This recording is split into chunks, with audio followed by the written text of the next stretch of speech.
Chiar dacă suntem în august, nu este târziu încă pentru a planta anumite legume care cresc și produc rapid. Care sunt acestea?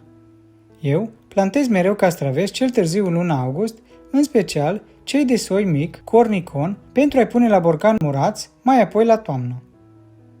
Rădăcinoasele, precum morcovii, sfecla roșie, uliile, țelina, ridichile, pătrunjelul, sunt legume care nu lipsesc din bucătăria noastră. Acestea se pot semăna foarte ușor în august pentru a culege toamna. Pentru a germina, au nevoie de temperaturi puțin mai scăzute în această perioadă.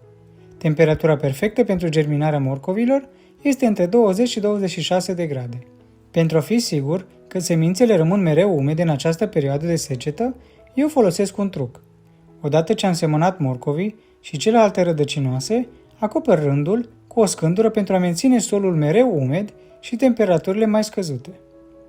Odată ce semințele au ieșit, înlătur scândura și las plantele să crească. Tot în august, putem planta fasole și mazăre, dar și ceapă sau praz. Prazul și ceapa pot fi plantate în august sub formă de răsad sau arpagic în cazul cepei.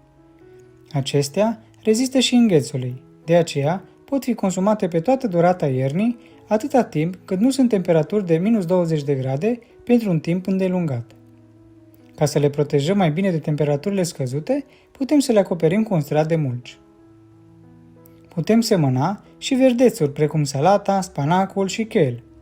Pot fi semănate la sfârșitul lui august, rezistând foarte bine temperaturile scăzute, dar și înghețului. Salata are nevoie de puțin timp pentru a germina și în 4 săptămâni putem efectua deja prima tăiere. Este foarte important să semănăm salata într-un loc mai la umbră în acest moment de caniculă, deoarece pentru a germina are nevoie de temperaturi între 10 și 22 de grade. Putem avea verdețuri proaspete toată iarna dacă nu avem o iarnă mai grea cu temperaturi de minus 20 de grade. Nu în ultimul rând, putem planta brocoli, varza de Bruxelles și conopida. Toate acestea fac parte din aceeași familie, a brassicaceelor sau crucifere. Aceste legume pot fi plantate în august din răsaduri pentru a le culege mai apoi peste 60-80 de zile.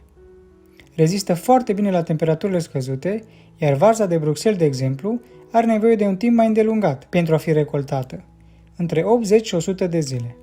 Eu, iarna trecută, fără seră, am avut în grădină praz, ceapă, brocoli, varză, salată mereu proaspete.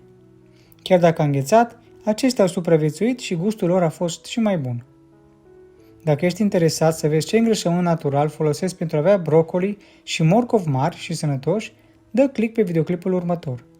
Iar dacă v-a plăcut acest videoclip și v-a fost de folos, nu uitați să distribuiți, să vă abonați la canalul nostru de YouTube și să urmăriți pagina noastră de Facebook. Vă mulțumesc!